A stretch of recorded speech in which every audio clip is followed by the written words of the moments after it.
Ni kusalimu kwa jina takatifu la Bwana Yesu. Leo tuna topic inasema ndoto au maono, mtu amevaa viatu vyako au kanda mbili zako, au wewe umevaa viatu vya mwingine au kanda mbili za mwingine.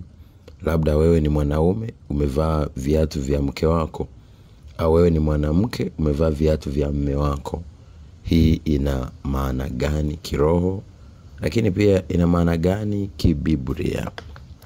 Ukisoma kitabu cha Kutoka sura ile ya 3 mstari wa 5, nataka nikuoneshe jambo la hapa. Anasema, naye akasema, usikaribie hapa, vua viatu vyako miguuni mwako, maana mahali hapa unaposimama ni nchi takatifu. Hapo tunaona yupo kwenye uwepo wa Mungu. Kwa hiyo anaambiwa avae viatu, avue viatu Musa. Lakini kuna Zaburi ya 121 mstari wa 7 mpaka ule wa kwenda wa 8. Ina maana gani? Zaburi ya 121 mstari wa 7 na wa 8, maandiko yanasema kwamba Bwana atakulinda na mabaya yote, atakulinda nafsi yako. Bwana atakulinda utokapo na uingiapo, tangu sasa na hata milele. Tamka maneno haya, sema: Bwana Yesu, naomba kwa jina la Yesu, kila kilichochukua nafasi yangu, mahusiano yangu, majukumu yangu, kazi yangu, huduma yangu, au chochote kile ambacho kinafuatilia maisha yangu kutoka kwa mtu fulani, au kunibadilisha na kunitoa kwenye kusudi la Mungu, naomba kife leo kwa jina la Yesu, kwenye ulimwengu wa roho na kwenye ulimwengu wa mwili, kwa damu ya Yesu, kwa nguvu ya Roho Mtakatifu, kwa mamlaka ya jina la Yesu, na kwa nguvu kubwa ya damu ya mwana kondoo. Amen. Sasa ukiona mtu amevaa viatu vyako, kwanza tuanze na hiyo, wewe kabla ya ndoto ya maana nyingine ya kuangalia wewe sasa umevaa viatu vya mwingine. Ukiota wewe umevaliwa viatu vyako, viatu ni ishara ya ulinzi, ishara ya majukumu, ishara ya kazi, cheo, mahusiano, ndoa, au ni mwelekeo kwenye maisha yako, hatua kwenye maisha yako. Sasa ukiona mtu amevaa viatu vyako, ina maana anakumiliki. Ulinzi wako uko mashakani, hatima yako iko mashakani, mwelekeo wa maisha yako uko mashakani. Kwa ina maana anakutumia. Hautaweza kufika popote, hautaweza kuelekea popote, hautaweza kufanya chochote, hautaweza kupiga hatua. Maana majukumu yako, ndoa yako, mahusiano yako, ujasiri wako, hatima yako na mwelekeo wako na imani yako, ina maana vimeshikiliwa au umeibiwa na mtu mwingine. Kwa hiyo unatakiwa sasa urudishe kila kitu ambacho kimechukuliwa na kinachomilikiwa na adui. Lakini ina maana usipofanya hivyo, ina maana utazidi kuwa ni mhanga ambaye utaweza kupata changamoto kwenye maisha yako. Lakini unapoona sasa umevaa wewe sasa ni kanda mbili au viatu vya mtu mwingine, labda wewe ni mwanaume umevaa viatu vya kike. Ukiona umevaa viatu vya kike, inaonyesha kwamba ni kipindi ambacho utapita hali au kipindi cha kufanya majukumu yale ya mke wako. Yaani yale ambayo angeyafanya mke wako, wewe unatakiwa uyafanye. Kama ni kupika, kama ni kutandika kitanda, kama yani kwamba wewe sasa majukumu ni yako kwa muda huo, au kwa kipindi hicho, au kwa wakati huo.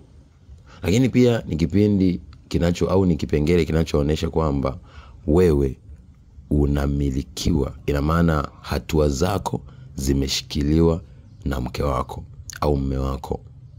Mwelekeo wako umeshikiliwa, yani kiroho, ina maana umemilikiwa. Kwa sababu gani? Wewe ulikuwa hutaki uvae kile kitu, lakini ukajikuta umevaa. Kwa hiyo unafanya vitu ambavyo ni kama mke wako, yani au umebeba nafasi ya mke wako. Na wakati wewe ni mwanaume, ni mtu ambaye ina maana utaendeshwa, utaongozwa, unashawishika unamilikiwa, unatawaliwa. Ni kama vile unaweza kuota ndoto mpo kwenye pikipiki, alafu wewe ni mwanaume na mke wako ndo anayeendesha. Ina maana ndoa yako inaendeshwa na mke wako. Au unaweza kuona umepanda bajaji, lakini mke wako yeye ndo amepanda bajaji, anaendesha. Ina maana wewe ndoa yako hauiendeshi wewe, maisha yako hauyaendeshi wewe. Sasa ni kama vile viatu ni ndoa au mahusiano. Sasa ukiona umevaa viatu vya kike, wewe ni mwanaume, ina maana ndoa yako, mahusiano yako na maisha yako yanamilikiwa. Hatua zako zinatawaliwa, njia zako zimefungwa au zimekamatwa na mke wako. Kwa hiyo ni wakati wako, unatakiwa uvue, ujitoe kiroho, ujitoe, uvue, ili urudi kwenye nafasi yako, urudi kwenye hatima yako, urudi kwenye mwelekeo wako, urudi kwenye kila ambacho kinakustahili kama mwanaume. Ujisimamie, ujiamini, uwe tayari kupiga hatua na kuamini uwezo wako. Amini nguvu ulionayo na Mungu aliyoachilia ndani yako. Wengi watu wanapokuwa kwenye maisha yetu, watu nawaona ni wao ndo tutakao wasikiliza sana, hata muda mwingine kwenda kinyume na mapenzi ya Mungu kwa sababu ya wale watu. Wengine wanaweza kukukamata kichawi, labda ni mtu wako yule wa karibu au mke au mume, unaona umevaa vile, ina maana amekukamata kishirikina.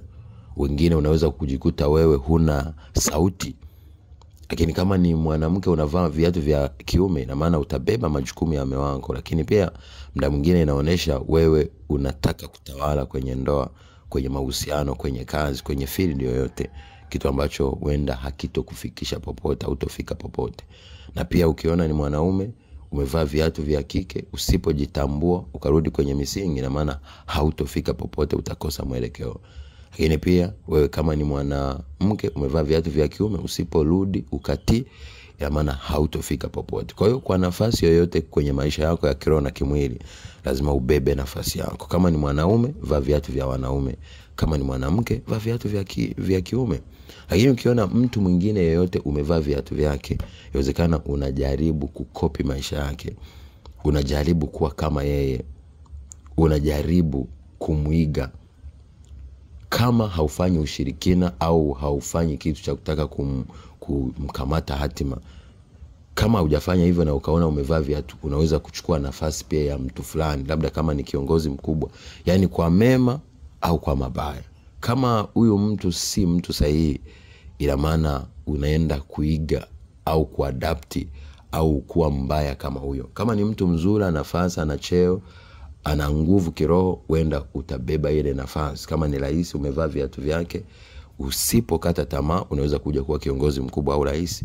Kama ni mtumishi mkubwa, unaona umevaa viatu vyake, wenda unakuja kuchukua nafasi baada ya kipindi fulani, usipokata tamaa. Lakini ukiona umevaa viatu vya kike, ina maana wewe mke wako anakuongoza kama wewe ni mwanaume, kwa sababu kwa chochote kibaya, ina maana mabaya yatatokea. Kwa chochote kizuri kitatokea. Naitwa Apostle Johannes John. Nawapenda sana. God bless you. Be a shining star in Jesus' holy name. Thank you.